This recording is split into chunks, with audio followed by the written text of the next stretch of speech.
Elizabeth Rosemont Taylor was born on the outskirts of London, England, to a prominent family. Her parents were both Americans from Kansas who had moved to England. Her father was a prominent art dealer and the owner of an art gallery in London. Her mother was a stage actress. Elizabeth had one older brother. She held dual British and American citizenship. As a young child, Elizabeth was born with scoliosis, which would cause her pain and problems throughout her life. When war clouds loomed over Europe, the American ambassador to Britain asked Elizabeth's father to move his family back to the United States for their safety. Elizabeth's mother and the two children returned to California and moved in with her father's father, while her father stayed in London to close his gallery. He later returned to the U.S., opened an art gallery in Los Angeles, and the family moved to Beverly Hills. The art gallery had a clientele of movie actors and producers who arranged for 8-year-old Elizabeth to have a screen test because of her striking blue eyes. She was offered a short-term contract through her parents' connections. Around that time, Elizabeth got a small part in a film. The contract was later terminated. The casting director said she did not have a child's face and spoke too properly for a child. After losing her contract, her father asked an MGM producer if she could audition for MGM. It so happened they were looking for a young actress with a British accent to play opposite another young actor in a film about a dog. She got the part, and the two young actors became great friends for the rest of their lives. That same year, she had a small part in a film starring Orson Welles and Joan Fontaine. Another film followed, starring Irene Dunne and featuring her friend. These were filmed during World War II and utilized her British accent. Soon after, at a young age, Elizabeth Taylor starred in her first lead role. Although she was still a child, she became the studio's most popular teenage star. Unfortunately, during filming, she broke her back, and although she suffered severe pain, it was not discovered until some years later. Her co-star was Mickey Rooney. Taylor later said she had no childhood. Working at the studio was like working in a factory. They had a strict schedule.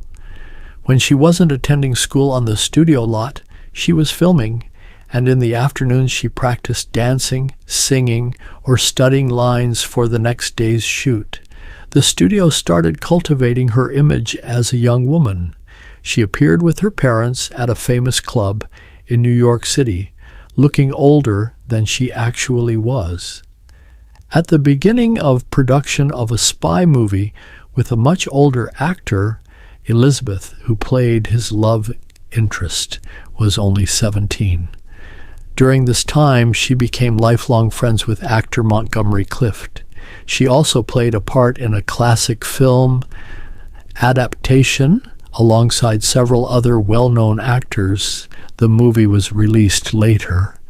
The beautiful young actress had just graduated from high school on the MGM lot when she married the heir to a hotel fortune.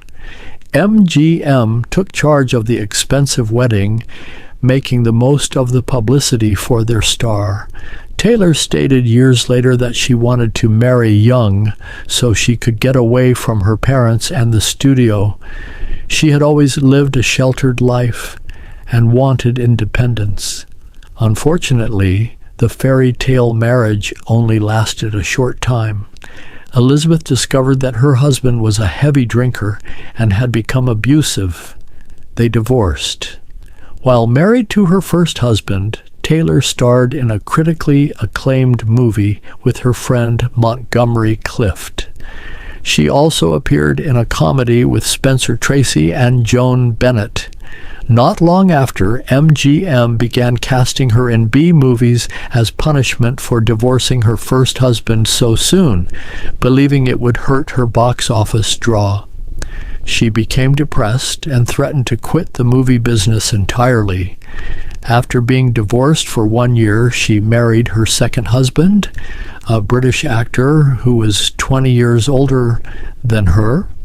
They met when she was in England filming. They had 2 sons during their marriage.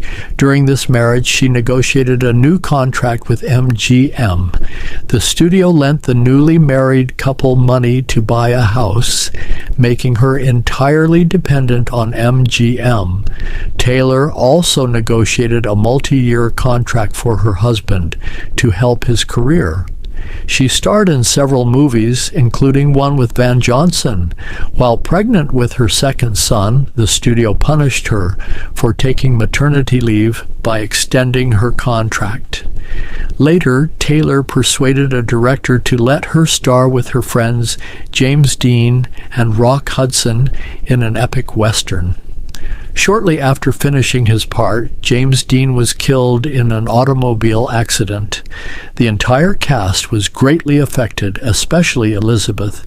She had to continue filming her answers and reactions to scenes with Dean after his death. She was often ill on the set, causing numerous delays. During that time, Elizabeth had a spinal disc removed and replaced with donor bone. Also, while filming the Western on location in Texas, Elizabeth learned that her husband was being unfaithful back home in California. They began to grow apart, separated, and eventually divorced. 2 weeks after the divorce was filed, she married producer Mike Todd. They had 1 daughter. During that time, she starred in a film with her friend Montgomery Clift. Although she did not like the film, she received her first nomination for an Academy Award. When her daughter was 7 months old, and 2 weeks after Taylor started filming one of her most successful films, a drama with Paul Newman, her husband Mike Todd boarded a private plane he had named after Elizabeth to attend a testimonial dinner in New York City. Elizabeth wanted to go but stayed home with a high fever. On their way back, the plane crashed. It was believed the wings iced up and the plane was overloaded. A friend had tried to get another friend to make the trip, but that friend's wife refused, feeling the flight was not safe. She was right. When friends heard the news, they rushed to Liz and Mike's home. A close friend stated that the casket was not open. The remains were almost unidentifiable. There were 3 others on the plane. Mike Todd was buried in a cemetery in Illinois. Sometime later, grave robbers broke into his grave.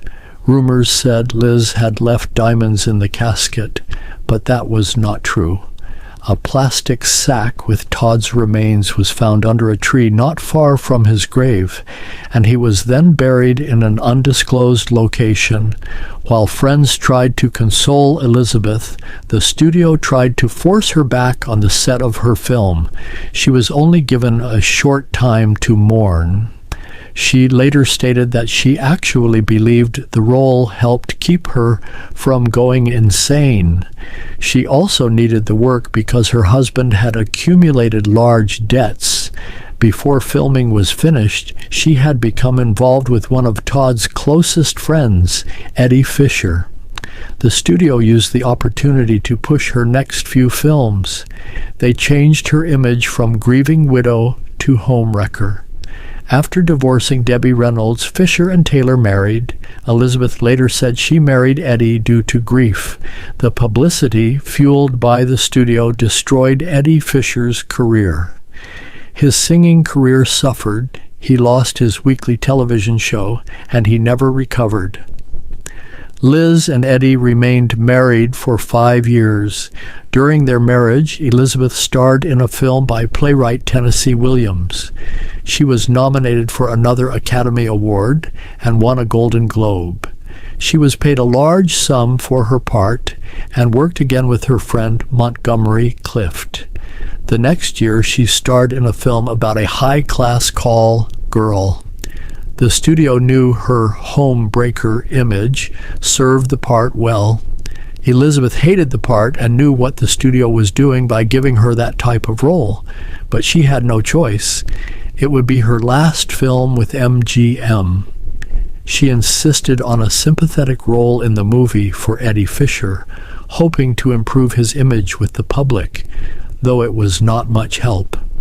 After that film, Elizabeth began a new contract with 20th Century Fox for what would be the most expensive picture made up until that time, Cleopatra. She was paid $1 million plus a percentage of the profit. It took 2 years to complete.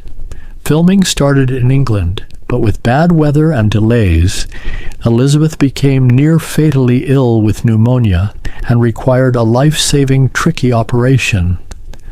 The production moved from England to Rome, and Elizabeth began a romance with her co-star Richard Burton. Although Elizabeth was still married to her fourth husband, Eddie Fisher, and Burton was married to his first wife, against studio wishes they flaunted their romance in public. Cleopatra was a major financial flop, almost driving the studio into bankruptcy. The studio sued Burton and Taylor, claiming their open romance damaged the film. Soon after, Elizabeth Taylor and Richard Burton agreed to make a movie similar to their public romance in order to help make up for the financial losses of Cleopatra. It was called The VIPS. Then Eddie Fisher was replaced by Richard Burton in Liz's life. After their divorces, Richard and Liz married. Through their marriage, the couple starred in 11 movies together. They made a film directed by Vincente Minnelli. Elizabeth received her second Academy Award for another movie, and later they played in an adaptation of a Shakespeare comedy. Elizabeth also starred without Burton in a different film to try to help her longtime friend Montgomery Clift, whose career had been in decline from substance abuse. The studio was afraid to use him, so Elizabeth offered to pay his insurance so they would accept him. Unfortunately, Montgomery Clift died of a heart attack before filming started. Marlon Brando was called in to take his place. Elizabeth's father died. The famous couple did their last movie together about divorce. Then Liz and Dick divorced for real. However, within a year and a half, they tried again, remarrying. Unfortunately, within 9 months, they divorced again. Richard Burton married 2 more times after Elizabeth. He married one woman the same year he divorced Elizabeth. Then they divorced 6 years later. The next year, he married another woman. They remained married for 1 year until his death. 1 year before Burton's death, he teamed up with Taylor for the last time in a play called Private Lives. The play was a financial success, but both stars were in bad health. When the play finished, Taylor committed herself to a drug and alcohol rehabilitation center. She was the first celebrity to openly admit she was in treatment. During Elizabeth's marriage to Burton, she accumulated one of the largest privately owned collections of diamonds and jewelry in the world. News media said Richard Burton appeared to be in good health, but he began feeling ill that morning while staying at his villa outside Geneva, Switzerland. He died later that afternoon at a Geneva hospital of a cerebral hemorrhage. Richard Burton is buried in a cemetery near Geneva. After Elizabeth Taylor divorced Richard Burton that same year, she married her 6th husband, a senator from Virginia.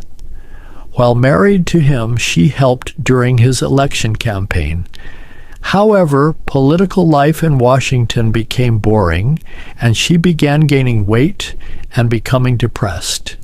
She became more dependent on drugs and alcohol. They divorced. 2 years later, Elizabeth Taylor acknowledged that she had been addicted to painkillers and sleeping pills for some 35 years, partly because during her lifetime she would undergo 20 major surgeries. She met Michael Jackson for the first time, and they formed a lasting relationship. They both had problems with drugs, and both careers were fading.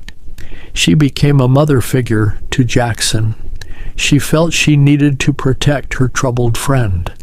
Elizabeth became his staunchest supporter when he was charged with child abuse.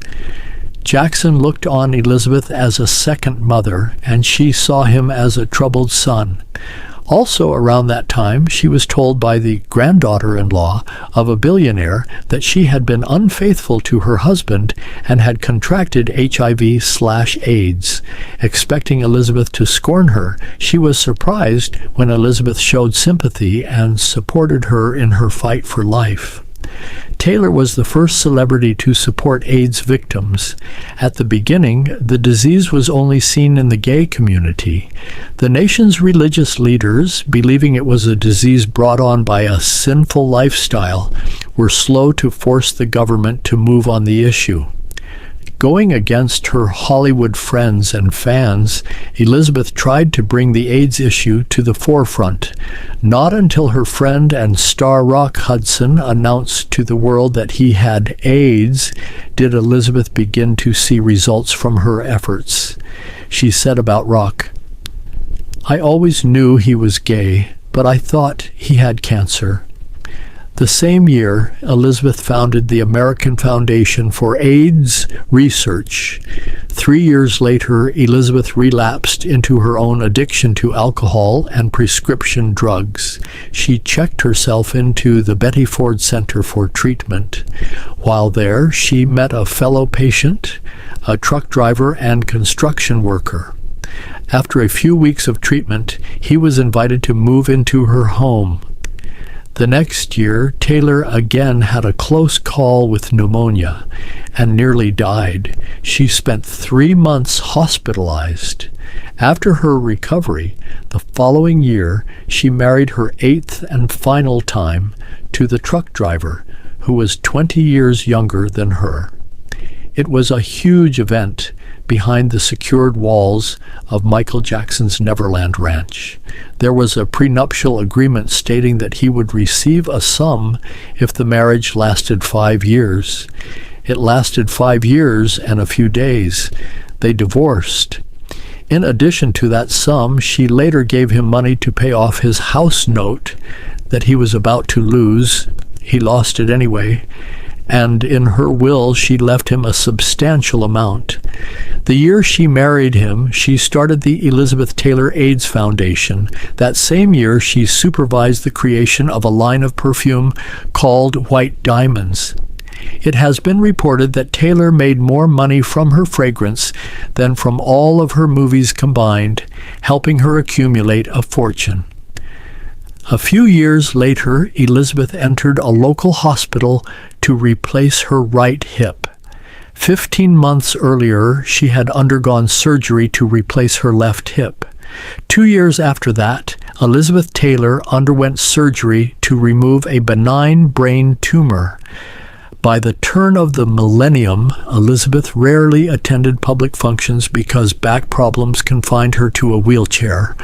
Also, around that time, Queen Elizabeth of Great Britain honored Elizabeth Taylor with the title of Dame.